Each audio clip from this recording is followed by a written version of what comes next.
Olá, meus irmãos e irmãs, sejam bem-vindos ao canal Vinícius Siqueira. E se você ainda não é inscrito aqui no canal, se inscreva aqui no canal e não esqueça de ativar o sininho das notificações. Todos os dias são postados vídeos abençoados aqui no canal, para te abençoar. Vamos a mais uma palavra do Senhor. A mentalidade pode ser dividida em duas partes: o pensamento da carne e o pensamento do espírito. A Bíblia ressalta quanto é importante viver segundo o pensamento do Espírito e não no pensamento da carne. Em Romanos, no capítulo 8, diz: quem vive segundo a carne tem a mente voltada para o que a carne deseja. Mas quem vive de acordo com o Espírito tem a mente voltada para o que o Espírito deseja. A mentalidade da carne é morte, mas a mentalidade do Espírito é vida e paz. A mentalidade da carne é inimiga de Deus, porque não se submete à lei de Deus, nem pode fazê-lo. O ensino bíblico de que a morte e a vida estão em poder do pensamento é muito forte. A mentalidade influencia nossa atitude. Aquele que pensa que é possível alcançar o sucesso terá maiores possibilidades de alcançá-lo, em comparação com aquele que não pensa assim. Se pensarmos que algo não é possível, a mobilidade de nossa atitude também será reduzida. Mas se pensarmos que algo é possível, nossa atitude será revestida de uma energia ativa e de caráter acelerado. A psicologia humana não se desenvolve de forma gradual, mas de maneira drástica quando ultrapassamos nossas próprias limitações. Houve um tempo em que se acreditava que era impossível percorrer uma milha em 4 minutos. Os atletas mais destacados da época não eram capazes de reduzir o tempo de 4 minutos para percorrer uma milha, que equivale a 1,6 quilômetros. Entretanto, esse recorde foi quebrado pelo atleta inglês Roger Bannister. Conta-se que Roger experimentou diversas formas e estratégias para quebrar o recorde mundial e nunca deixou de pensar que era possível conseguir algo melhor, procurando modificar sua maneira de correr durante vários meses. Em 1954, Roger foi o primeiro atleta que rompeu a barreira dos 4 minutos. A partir daí, as corridas de média distância deram início a um novo período de desenvolvimento. Entretanto, os demais atletas não tentaram mudar este estilo de correr. O que Bannister fez foi mudar a mentalidade de não é possível para sim, é possível. Essa mentalidade é que produz uma mentalidade de atitude. Acreditar que é possível conseguir algo abre uma nova possibilidade para uma atitude diferente. A mentalidade influencia o nosso corpo. Ao imaginar uma cena que vimos num filme ou lemos um livro, jornal ou revista, ocorre uma reação física em nosso corpo. Por exemplo, uma imagem cômica nos faz sentir mais leves e ativos. Uma imagem de um filme de terror acelera os batimentos cardíacos, ao passo que uma imagem romântica causa excitação. É por esse motivo que os esportistas primeiro disciplinam mentalmente, para depois dar início ao treinamento físico. Existe uma forte inter-relação entre a mentalidade e a reação física. Os treinadores e preparadores físicos fazem todo tipo de esforço para motivar sua equipe. Os praticantes de tiro ao alvo se disciplinam mentalmente com a finalidade de obter calma e autoconfiança. Os atletas e nadadores são disciplinados a prever sua capacidade competitiva. Segundo estudos realizados, esse tipo de disciplina produz contração muscular no momento da competição. A atitude mental influencia também a saúde física. Uma pessoa que padece de câncer viverá de acordo com o seu pensamento sobre isso. Ou seja, aqueles pacientes que pensam constantemente em sua morte não vivem por muito tempo, o que é totalmente diferente daqueles que pensam positivamente e não perdem a esperança. A mentalidade produz resultados positivos quanto negativos. Ela é algo invisível aos nossos olhos Entretanto, é um elemento importante da quarta dimensão que determina a terceira dimensão. Mude sua mentalidade e verá como sua vida será transformada como resultado dessa mudança. Há 4 passos para a mudança da mentalidade. O passo número 1: pense como Deus pensa. O otimismo incondicional é uma mentalidade humana. Incorpore a maneira de Deus pensar a sua por meio da meditação na palavra. Examine, esquadrinhe, arrependa-se e mude sua mentalidade por meio da oração. A mentalidade influencia a emoção, a atitude e também nosso corpo físico. O pensamento positivo é um elemento que pertence à quarta dimensão humana, mas também não é uma chave mestra que soluciona todos os nossos problemas. Uma mentalidade forte se baseia na palavra, no espírito e em nossas orações. A palavra e a oração inspirada pelo Espírito Santo são elementos poderosos que transformam as circunstâncias da terceira dimensão, pois o Espírito as vê a partir de uma perspectiva negativa, positiva e neutra, com a finalidade de chegar a uma nova alternativa e conclusão. Devemos procurar ter uma mentalidade subordinada a Deus e não uma mentalidade humana.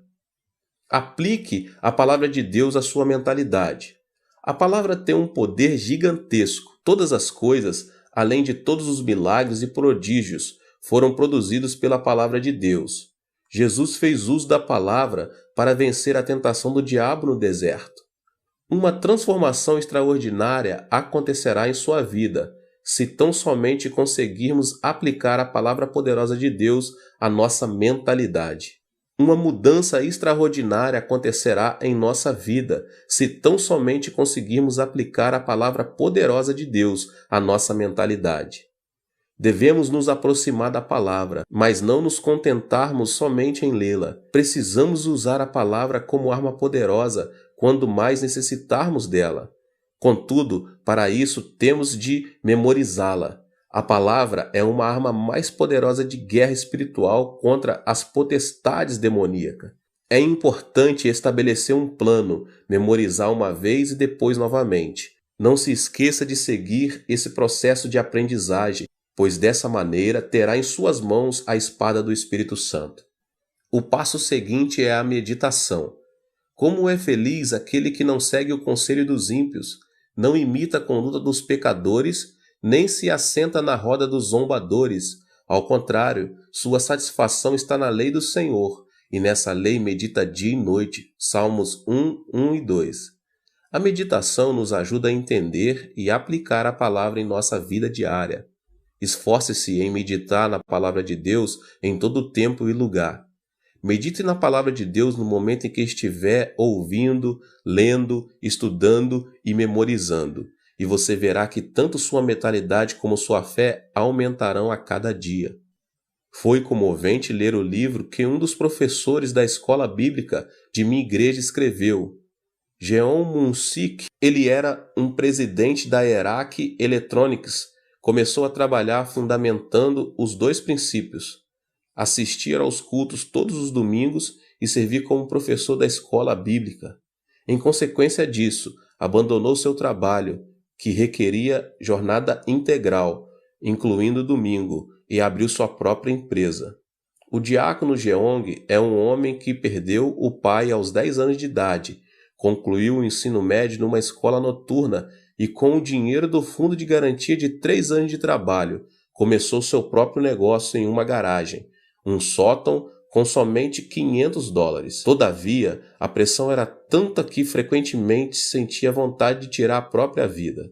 Mesmo em momentos de muita depressão, ouvia uma voz que dizia: que ninguém engane você com mentira e vaidade. Não se atenha às circunstâncias, mas apegue-se a Deus em fé absoluta. Tal palavra fez esse homem superar as circunstâncias, a depressão, a ansiedade e a aflição. O segredo da vitória se encontra no alimento espiritual. Ele conseguiu novas forças ao ouvir a palavra de Deus e meditar nela. Não deixou de assistir aos cultos na igreja nos domingos e fez o máximo de esforço possível para servir na escola bíblica, dizimar e ofertar para as missões. Não só isso, ele também ofereceu bolsas de estudos a vários alunos da escola bíblica para continuarem os estudos. Como fruto de sua vida diligente em Deus, hoje esse homem se tornou o presidente da melhor empresa na categoria de pequenas e médias empresas em nível nacional, o que anualmente dá o lucro de 100 milhões de dólares. Qual foi a chave dessa transformação? Não foi a mentalidade do diácono Geon, mas uma mentalidade e uma vida conformadas com a palavra de Deus. Esta declaração revela uma grande verdade. A fonte da bênção está em manter uma mentalidade e uma vida em obediência à palavra de Deus. A fonte da bênção está em manter uma mentalidade e uma vida em obediência à palavra de Deus. A mentalidade que se assemelha à palavra de Deus. A mentalidade do homem é como uma bola de rugby, ou seja, não se sabe a direção que irá tomar. Esse detalhe se deve ao fato de o pensamento ser o centro em que o intelecto, a emoção e a vontade se misturam. A função da Bíblia, a palavra de Deus, é disciplinar e guiar o pensamento do homem à verdade. O fruto vem quando alguém vive cheio da palavra de Deus e em obediência a ela. Isso resulta na força que transforma a terceira dimensão circunstancial. Podemos mudar nossa mentalidade com a Bíblia, a palavra de Deus. A Bíblia é a palavra poderosa do Deus que vive. Em Hebreus capítulo 4, no verso 12 diz: "Pois a palavra de Deus é viva e eficaz, e mais afiada que qualquer espada de 2 gumes, ela penetra até o ponto de dividir alma e espírito, juntas e medulas, e julga os pensamentos e intenções do coração." Somos capazes de vencer todos os obstáculos por meio de Deus, que nos fortalece, e de ter uma fé positiva, de acordo com Filipenses 4,13. Tudo posso naquele que me fortalece. É por meio da palavra que nosso pensamento de abandonar tudo é transformado. Deus pagou o preço de nossos pecados com o sangue do seu Filho amado Jesus Cristo, por amor a nós. Devemos nos lembrar que tudo é possível em Cristo, que venceu o mundo da terceira dimensão circunstancial. Podemos ter paz quando cremos que Deus estará conosco, ainda que andemos pelo vale da sombra da morte, e enquanto estivermos sobre a sombra de suas asas. Ainda que nossos olhos não vejam, ainda que nossos ouvidos nada ouçam, que nossas mãos não toquem, se tão somente cremos que Deus está conosco em meio à escuridão, nossa mentalidade será transformada e alcançaremos novas forças para vencer toda depressão e desesperança. O fruto vem quando a pessoa muda de mentalidade e alinha seu pensamento à quarta dimensão da Bíblia, isto é, a palavra de Deus, e o milagre extraordinário de Deus se manifesta. Alimente seu coração e mente com a palavra de Deus, porque você passará a usufruir de uma vida vitoriosa à medida que o reino de Deus tome o controle de sua vida e circunstâncias. A mentalidade que se assemelha ao Espírito Santo. Quando recebemos Jesus Cristo como nosso Senhor e Salvador, o Espírito Santo veio habitar em nós. Recebemos então o batismo do Espírito Santo e a plenitude do Espírito que nos enche de alegria.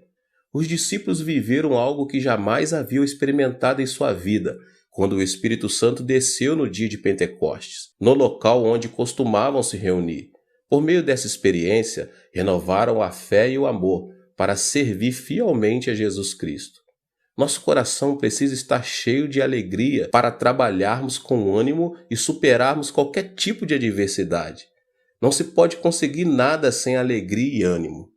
O Espírito Santo, porém, enche-nos de júbilo, o qual produz coragem e alegria. A alegria e a coragem derramadas pelo Espírito nos motivam a pregar o Evangelho, apesar das circunstâncias adversas. Pedro, por 3 vezes havia negado o Mestre. Converteu-se em um líder logo depois de ter recebido o Espírito Santo e ganhou 3.000 almas num só dia. No dia seguinte, ajudou um aleijado de nascença que estava mendigando na porta do templo a andar e levou 5.000 pessoas a arrepender-se de seus pecados. A coragem do Espírito Santo faz que tenhamos temor ao proclamar o Evangelho, para a vida ou morte, para êxito ou fracasso, para crescimento ou declínio, não por nossa força, mas por obra do Espírito Santo. Os discípulos de Jesus eram pescadores e publicanos que o povo depreciava. Mas logo depois de serem cheios do Espírito Santo, uma alegria renovadora começou a fluir do coração deles. A mentalidade de fracasso passou a ser uma mentalidade de ousadia, coragem e fidelidade, e isso os impeliu a pregar o Evangelho em Jerusalém, Judéia, Samaria, Roma e até os confins da terra. A plenitude do Espírito Santo faz que nossa mentalidade se assemelhe ao Espírito Santo e que nossa fé seja positiva, criativa, estimulante a pregar. Estou há 47 anos no ministério e nunca pensei que seria capaz de alcançar um ministério bem-sucedido. Sempre pensei que a igreja iria crescer, que multidões viriam e os milagres se manifestariam. Cada vez que um pensamento negativo e frustrante atravessava na minha mente, eu os repreendia, confessava que Deus trabalha todas as coisas para o bem e mudava a minha forma de pensar. Esse pensamento da quarta dimensão foi transmitido em forma de mensagem à terceira dimensão, o que produziu uma mudança de mentalidade e autoconfiança para continuar minha trajetória no ministério. Esse é o segredo pelo qual obtive em meu ministério tudo o que Deus projetava em meu coração. Tudo o que pensei em fé se manifestou em minha terceira dimensão. Em 1960, durante a ditadura militar do comandante Park Geun-hye, começou um movimento de progresso econômico em meu país. Era uma época em que a população começava a se concentrar na cidade de Seul e a grande maioria se estabelecia nos povoados pobres, na própria cidade de Seul. Nossa igreja declarou essa área a Rua dos Céus, endereço número 1, porque sabíamos que Deus nos sustentaria nos momentos mais críticos. Eu e a pastora Choi começamos a pregar o evangelho naquela área, com sede em Soedaimon, por meio de um grande movimento do Espírito Santo. Deus quer nos batizar com o Espírito Santo. Por intermédio do Espírito Santo, podemos falar em línguas e receber novos dons do Espírito. Recebam o Espírito Santo. Pregamos enfatizando bastante o batismo com o Espírito Santo e seus dons. Mas, acima de tudo, havíamos iniciado um movimento chamado Semaum, Novo Coração, que consistia em renovar o coração. Nessa ocasião, o presidente Park me chamou um dia para ir à Casa Azul e me fez a seguinte pergunta: Pastor Cho, não tem aí uma ideia para renovar nossa nação e transformar as regiões rurais? Diante da pergunta, não tive dúvidas em lhe responder: Senhor presidente, primeiro devemos mudar nossa mentalidade. Inicie um movimento chamado Semaum para que o povo comece a pensar de modo positivo. Lembre-se de que há uma igreja em cada canto do país. Inicie esse movimento por meio das igrejas e algo miraculoso acontecerá. Imediatamente, o presidente Park chamou o ministro do Interior e lhe disse: o pastor Cho me aconselha a começar um movimento chamado Semaum para renovar a mentalidade da nossa gente. O que o senhor pensa disso? Boa ideia, disse o ministro. Só que noto um tom religioso. Que acha de mudarmos o movimento para Semaú, Novo Povo? O presidente pediu minha opinião. Então, enfatizei que o mais importante era mudar a mentalidade das pessoas para conseguir algo miraculoso e continuei dizendo que seria conveniente a iniciar o movimento Semaum por meio das igrejas. No final de tudo, como resultado dessa conversa, começou em todo o país o movimento Semaú, que consistia na transformação e no desenvolvimento das regiões rurais e no processo econômico nacional. O propósito desse movimento era mudar a mentalidade de cada coreano, e o que começou com o movimento de Semaum nas igrejas ficou conhecido como movimento Semaú em todo o país. Proclamei esperança por meio do movimento Semaum. Em 2 Coríntios, capítulo 5, verso 17, lemos: Portanto, se alguém está em Cristo, é nova criação. As coisas antigas já passaram, eis que surgiram coisas novas.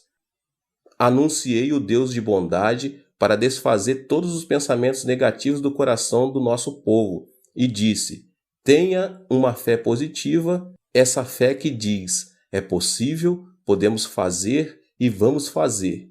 Não pense que é impossível, que não podemos fazer, mas sim creia no milagre do Senhor. Era uma época muito difícil e viver com lógica se apresentava como algo impossível. Foi nesses momentos críticos que me levantei para pregar: creia no milagre. O Deus que dividiu o Mar Vermelho e destruiu os muros de Jericó está conosco neste momento. A pobreza desaparecerá e a bênção virá. Esperem o milagre pela fé.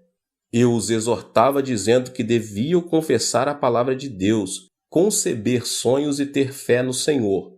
Estes eram os versículos com os que mais eu exortava as pessoas a confessarem com a boca. Filipenses 4,13, tudo posso naquele que me fortalece. Romanos 8,28, sabemos que Deus age em todas as coisas para o bem daqueles que o amam, dos que foram chamados de acordo com seu propósito. Marcos 9,23, se podes, disse Jesus, tudo é possível ao que crer. No início, as pessoas tomavam a confissão da palavra de Deus como algo excêntrico. Entretanto, uma vez que entendiam, eram fortalecidas em seu espírito pelo alimento espiritual e a fé fluía de seu interior. Começavam a proclamar a palavra de Deus com mais vigor. Também é preciso pensar grande para crescer muito.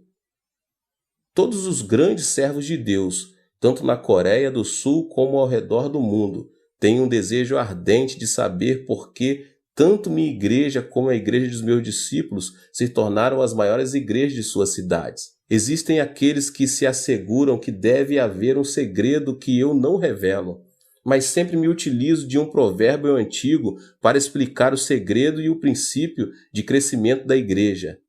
Ele diz o seguinte: dos grandes bambus saem os grandes bambus. A estrutura do pensamento de meus discípulos é grande, isso porque cresceram observando a magnitude de meu ministério. Chegaram a pensar grande porque pensaram grande, projetaram e aprenderam minha filosofia pastoral. O pensamento se caracteriza por desenvolver-se, ou seja, não é estático. Meus discípulos aprenderam a pensar grande observando uma igreja e um ministério grande. O desenvolvimento do pensamento se correlaciona diretamente à quantidade e à qualidade do pensamento. Isso se deve ao fato de o pensamento do homem possuir um poder criativo. Com isso, não quero dizer que o ministério deve ser julgado segundo seu tamanho. As igrejas pequenas das zonas rurais também estão debaixo da vontade e soberania de Deus. Mas quero, sim, afirmar que a magnitude do pensamento determina nossa realidade física. Em outras palavras, existe uma maior possibilidade de quem pensa pequeno obter frutos pequenos e de que quem pensa grande obter frutos grandes. O que é fundamental aqui é a pessoa ser positiva e ativa em procurar desenvolver seu pensamento da quarta dimensão dentro da esfera dos seus sonhos. Pensar grande não resulta automaticamente em um grande fruto. O pensamento é apenas um começo. A seguir, deve haver uma ação que o sustente. Por exemplo, um agricultor não deve esperar uma colheita abundante sem ter semeado. Se deseja colher, primeiro deve semear. Ao refletir sobre meus 47 anos de ministério, devo admitir que não somente pensei grande, mas também me esforcei ao máximo em oração, consagração e estudo, com a finalidade de alcançar o desejo do meu pensamento. O trabalho árduo e a consagração são fundamentais para que o pensamento se torne realidade. Mude seu pensamento com um programa positivo. A Bíblia afirma que o que se vê foi feito do que é invisível, ou seja, a terceira dimensão visível não é produto da terceira dimensão visível, mas está debaixo da influência da quarta dimensão invisível. A pessoa que pensar negativamente na quarta dimensão enfrentará situações negativas. Em contrapartida, a pessoa que pensar positivamente irá deparar com boas obras, segundo o seu pensamento. Nosso corpo é uma habitação onde está o computador da quarta dimensão. Um dos elementos que programam esse computador é o pensamento. A mentalidade produz ondas do mundo da quarta dimensão que influenciam a terceira e acabam imprimindo resultado em nossa vida. O que obtemos impresso é consequência do programa que instalamos. Por exemplo, um programa que contenha tristeza e doença transmitirá programas de doença e tristeza, tanto em nosso corpo como em nossa vida, elementos que pertencem à terceira dimensão. O pensamento de depressão, de ira, faz funcionar automaticamente um programa que produz estresse e enfermidades. Por outro lado, a pessoa que instala o programa de sua mentalidade com pensamentos positivos irá deparar com circunstâncias positivas na terceira dimensão. Pensar que sou saudável, feliz e que me sinto bem influencia a terceira dimensão e produz satisfação, vitalidade e energia. Também é importante ter uma mentalidade afirmativa, a qual consiste no pensamento positivo de confessar que algo é possível. Não devemos permitir que nossos lábios confessem: não é possível, não posso, não sirvo, sou um fracasso. Uma pessoa ativa sempre diz: é possível, tudo é possível ao que crer. A pessoa que tem uma mentalidade ativa se caracteriza por sua convicção. Não pense que fracassará, mas pense que é possível, que você pode e vai fazer. Estabeleça metas e comece a trabalhar. Não deixe de pensar no sucesso e leve em consideração que, ainda que o justo caia 7 vezes, tornará a erguer-se. Provérbios 20. Por causa da queda de Adão, o pensamento do homem está repleto de elementos negativos. Se não quebrarmos a ira, a desesperança e a frustração, elas continuarão crescendo incontrolavelmente. O pensamento do ser humano é composto por elementos negativos por causa da sua própria natureza decaída. Por isso, um pensamento negativo atrai outro pensamento negativo em uma reação em cadeia. A constituição do pensamento humano contém elementos negativos e destrutivos, os quais são o ódio, a ira, o terror, a ansiedade, a tristeza, a frustração, o pecado e as marés do mundanismo. Para ter uma vida vitoriosa, devemos, em primeiro lugar, mudar a constituição da nossa mentalidade. Ela depende da influência externa. A constituição de uma mentalidade é de caráter obediente quanto à sua relação com fatores externos de influência. Devemos fazer que nossa mentalidade seja influenciada por circunstâncias positivas, criativas e produtivas. Também devemos quebrar todos os elementos que destroem nosso pensamento da quarta dimensão, tais como a ira, o medo, as circunstâncias negativas e outras coisas mais. Eu quero ministrar sobre esses 3 elementos hoje. O primeiro elemento que destrói o pensamento é a ira. Então, em primeiro lugar, quebre a ira. A ira do coração produz um programa negativo. Uma ira produz outra ira, e assim sucessivamente. Provérbios, capítulo 15, verso 18 diz: o homem irritável provoca dissensão, mas quem é paciente acalma a discussão. A ira não leva em conta a justiça de Deus. A ira produz uma emoção destrutiva e extremista, o que nos impede de tomar decisões acertadas. A derrota de Hitler na Segunda Guerra Mundial se deve à ira. O ditador alemão se sobressaía por sua destacada inteligência, capacidade de observação, julgamento e a liderança em comum.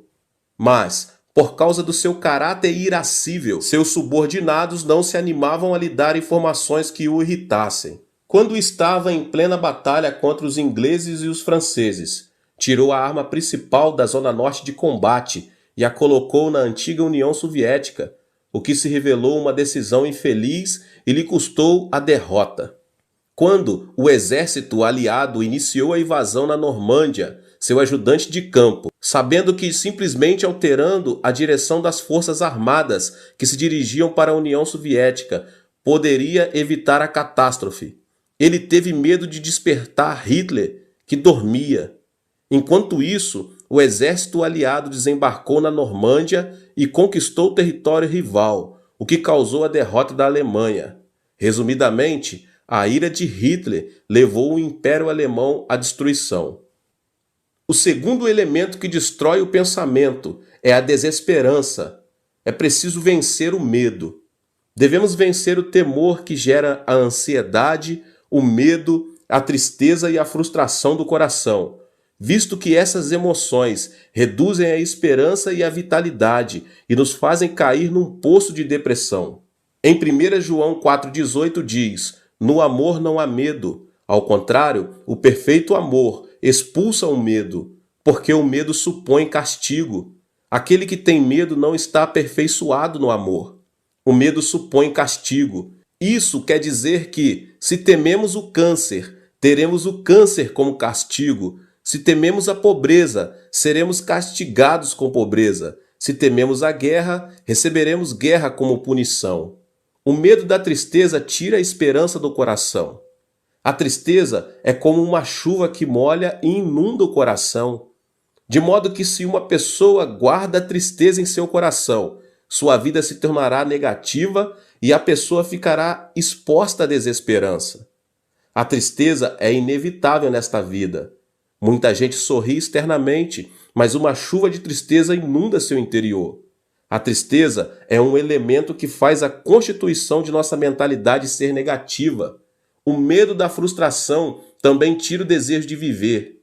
O único caminho para superar a ansiedade e a frustração em meio à aflição é ter esperança em Deus, somente em Deus. O terceiro elemento que destrói o pensamento é a frustração. É preciso superar as circunstâncias negativas. Todos nós nascemos em um mundo negativo.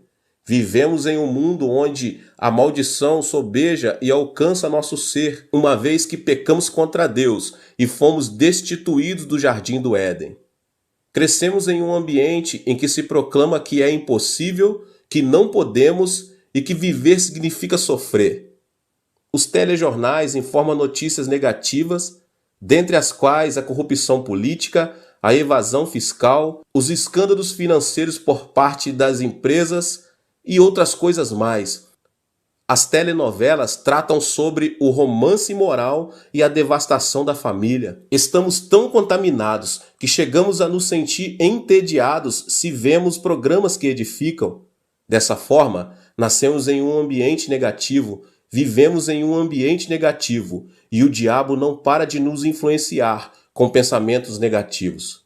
O problema é que uma mentalidade negativa não serve como fundamento para uma vida bem-sucedida. A mentalidade é um vaso que Deus usa. Não podemos esperar que Deus trabalhe se pensamos negativamente. Cada vez que prego, como agora, procuro transformar a quarta dimensão de cada membro, principalmente por meio de uma renovação da mente. Necessitamos curar a mentalidade da quarta dimensão das pessoas para que deem frutos positivos. Uma mentalidade que necessita de cura não pode ver a vida de maneira positiva e criativa. O barco da vida está destinado ao naufrágio, a menos que a pessoa se deixe se ater à sua própria impotência e à desesperança das circunstâncias. Não existe uma pessoa no mundo que não seja capaz. O problema está em a pessoa supervalorizar sua limitação, com pensamentos negativos e cair, dessa forma, em um abismo de depressão. Mas aquele que supera as circunstâncias e pensa positiva, ativa, criativa e produtivamente, comerá o fruto de seu pensamento. Existe uma marcante diferença entre a situação visível e a realidade. As muralhas da cidade são enormes, seus habitantes parecem gigantes e parecemos gafanhotos comparados a eles. Além disso, a terra parece ser um deserto. A situação visível, porém, pode ser muito distinta da realidade. Por exemplo, à primeira vista, a terra parece ser plana, mesmo quando observada de um monte alto. Por essa razão, os homens da antiguidade diziam que não era aconselhável distanciar-se demais de seu território e, quando viajavam de barco, que não deviam se afastar muito da costa. Isso porque preconcebiam que na beira do plano havia um abismo. Todavia, a realidade é totalmente distinta. Atualmente, todos sabemos que a Terra é redonda. Sendo assim, a situação visível nem sempre coincide com a realidade. A Terra parece permanecer estática. Isso se deve ao fato de ela não oscilar nem vibrar bruscamente ao ponto de percebermos. No entanto, a Terra está em movimento de rotação sobre seu próprio eixo e dá voltas ao redor do Sol a uma velocidade incrível, apesar de não observarmos nem sentirmos que isso está acontecendo. Podemos experimentar um milagre quando abandonamos preconceitos e sentimentos e vivemos com uma mentalidade que supera as circunstâncias e os sentidos. A mentalidade é um elemento da quarta dimensão que precede as circunstâncias e os sentidos. Podemos superar as circunstâncias e ser transformados pela cruz de Jesus Cristo todos os dias. A cruz é o poder que ressuscita os mortos, a força que chama as coisas que não são como se já fossem, e o poder que transforma a desesperança em esperança. A mentalidade da quarta dimensão, que supera as circunstâncias e que se obtém por meio da cruz do Calvário, é a força motriz que transforma o pensamento. Eu sempre digo, pense no evangelho quíntuplo e na bênção tripla. Você é uma pessoa próspera. Pense na riqueza. Guarde o evangelho e o regozijo da prosperidade no depósito do seu pensamento. Sempre ensinei meus membros a pensar no evangelho quíntuplo e na bênção tripla. A Bíblia ensina a pensar em tudo que for puro, tudo que for amável, tudo que for de boa fama. Filipenses 4:8. Por isso, nunca deixo de pensar no evangelho quíntuplo e na bênção tripla. Fui perdoado e justificado. Sou uma pessoa santa e cheia do Espírito Santo. Fui curado, fui liberto da maldição, recebi a bênção da vida eterna e nunca deixo de pensar que sou uma pessoa próspera e saudável, assim como prospera a minha alma. A confissão da palavra significa que, se enchemos a quarta dimensão com vitória, êxito, riqueza e prosperidade, será isso mesmo que se manifestará no plano tridimensional. Encha seu pensamento com vitória todos os dias, com êxito e riqueza, porque você já os tem. Durante a guerra, minha nação sofreu uma devastação total. Na época, quando chegava um trem com uma carga de carvão, as pessoas quase instantânea e automaticamente faziam um grande tumulto no intuito de conseguir um pouco desse carvão. Mas isso era dificultado pelos militares. Era um dia desses, como de costume. Um grande tumulto foi gerado ao redor dos vagões de um trem. Quando consegui ver um menino de 10 anos de idade que baixava grandes quantidades de carvão, enquanto seu pai os empilhava no chão. Mas uma porção grande de carvão caíra e estava debaixo do vagão de carga. De repente, ao ouvir os passos dos militares, as pessoas começaram a descer do trem. Foi então que, no intuito de ficar com essa grande porção de carvão, o menino enfiou-se debaixo do vagão, até que se ouviu um ruído do movimento do trem. As pessoas começaram a gritar. No entanto, ninguém se arriscava a se aproximar do trem para salvar a vida do menino. Então, de repente, um homem correu em sua direção. Era seu pai. O homem conseguiu tirar o menino, mas não pôde sair a tempo, e o acidente lhe custou a vida. Morreu instantaneamente. Mesmo agora, quando penso naquele incidente, tenho uma sensação de terror. O pai do menino, sabendo que morreria em questão de segundos, logo depois de tirar o filho, fez sinal com a mão para que ele se afastasse o mais distante possível. O trem arrancou e o pai do menino morreu. Pensei, por que esse homem salvou a vida do menino, sabendo que poderia vir a morrer? Ele não poderia continuar vivendo e ter outros filhos? Por que deu a vida por seu filho? Eu era apenas um aluno da escola secundária e não conseguia entender o que os pais sentem por seus filhos. Mas hoje que sou pai de 3 filhos, posso entender o porquê. Não existe uma teoria ou lógica que explique o amor de um pai. O amor é mais forte que a morte e impulsiona a pessoa a dar a vida por seu filho. Aquele homem sacrificou a vida por amor a seu filho, mesmo tendo a possibilidade de manter-se indiferente e assim salvar-se. O mesmo acontece com Deus. Deus, por amor a nós, quis nos salvar, mesmo pagando um preço muito alto.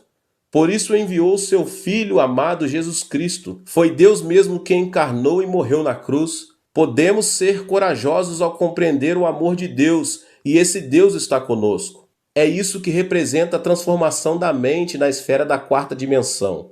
Ou seja, existe um fundamento sólido sobre o qual podemos afirmar que nada é impossível para Deus, e experimentaremos vitórias e milagres ao dar passos de fé e dissermos: tudo é possível. Meus irmãos, a ressurreição de Cristo é o fundamento da nossa riqueza. Qual é o argumento de nossa riqueza, baseados no qual podemos confessar que somos prósperos? O fundamento é a morte e a ressurreição de Cristo. O amor de Deus foi revelado por meio da cruz, pois a cruz revela o coração de Deus, que nos amou de tal modo que deu seu Filho Jesus Cristo por nós. Toda frustração e desesperança são lançadas fora, se tão somente abraçarmos a cruz. A cruz desfaz a morte e o Hades, faz resplandecer sobre nós a glória da ressurreição. A esperança e a riqueza da morte e ressurreição da cruz transformam a água amarga da frustração e da desesperança em água doce. Romanos 8, do 35 ao 39 diz: quem nos separará do amor de Cristo? Será tribulação ou angústia, ou perseguição, ou fome, ou nudez, ou perigo, ou espada? Como está escrito: por amor de ti enfrentamos a morte todos os dias, somos considerados como ovelhas destinadas ao matadouro. Mas em todas estas coisas somos mais que vencedores por meio daquele que nos amou, pois estou convencido de que nem a morte, nem os anjos, nem demônios, nem o presente, nem o futuro, nem quaisquer poderes, nem altura, nem profundidade, nem qualquer outra coisa na criação será capaz de nos separar do amor de Deus que está em Cristo Jesus, nosso Senhor. Da mesma forma, o poder e a glória da ressurreição de Cristo Jesus transformam a água amarga da desesperança em água doce. Mostrarei agora a você o primeiro elemento da quarta dimensão. Nossa vida depende de nossa mentalidade, meus irmãos, se pensarmos na carne ou no espírito. Para colher fruto santo, devemos primeiro ser guiados e subjugados pelo Espírito Santo. Esse é o segredo da vitória. O Espírito é quem nos dá vida e paz. Nossos desejos são realizados à medida que aprendemos a pensar juntamente com o Espírito Santo. Lembre-se de que o pensamento é um fator de influência. Devemos estabelecer uma comunhão íntima com o Espírito Santo, reconhecer que Ele é Senhor, para que nossa mentalidade esteja sob sua influência. Em segundo lugar, temos de expressar nosso pensamento em forma de oração, que é o sistema respiratório espiritual e o canal de comunicação com Deus. A oração, meus irmãos, é um elemento poderoso que atrai o pensamento da quarta dimensão à própria realidade. Tudo o que pedirmos a Deus em oração, confiando a Deus nossas petições, resultará em uma resposta, porque Deus é soberano. A oração, meus irmãos, é uma ação da terceira dimensão, mas por sua vez é uma realidade que move a quarta dimensão. Deus dotou o homem com o privilégio de comunicar-se com ele, e isso se dá por intermédio da oração. A oração que coincide com a vontade e o pensamento de Deus é o poder que move o coração de Deus. Em terceiro lugar, devemos colocar nossa mentalidade à palavra de Deus, a Bíblia. A mentalidade do homem é como uma bola de rugby que se distingue por sua imprevisível direção. A mentalidade é constituída por intelecto, emoção e vontade. Dessa forma, a única maneira de manter nossa mentalidade no caminho certo é por meio da Bíblia, da Palavra de Deus, a meditação na Palavra de Deus. As circunstâncias da terceira dimensão mudam quando nossa mentalidade fica sujeita e obedece à Palavra de Deus. De maneira que é nosso dever, meus irmãos e irmãs, de transformar nosso modo de pensar. Nossa vida, se for cheia de pensamentos de Deus, será constituída por dias de grandes alegrias e esperança, como aquele sol que nunca deixa de resplandecer. Aleluia, glória a Deus. Que Deus abençoe a sua vida mais uma vez. Que palavra maravilhosa, né? Aproveita para se inscrever aqui no canal, ative também o sininho das notificações para você não perder nenhum vídeo. Glória a Deus. Deixe também o seu like aqui, tá bom? E não esqueça de compartilhar com as pessoas que você mais ama. Compartilhe nas suas redes sociais. Vamos alcançar um número maior de pessoas para que eles sejam abençoados também. Nos vemos nos próximos vídeos, tá bom?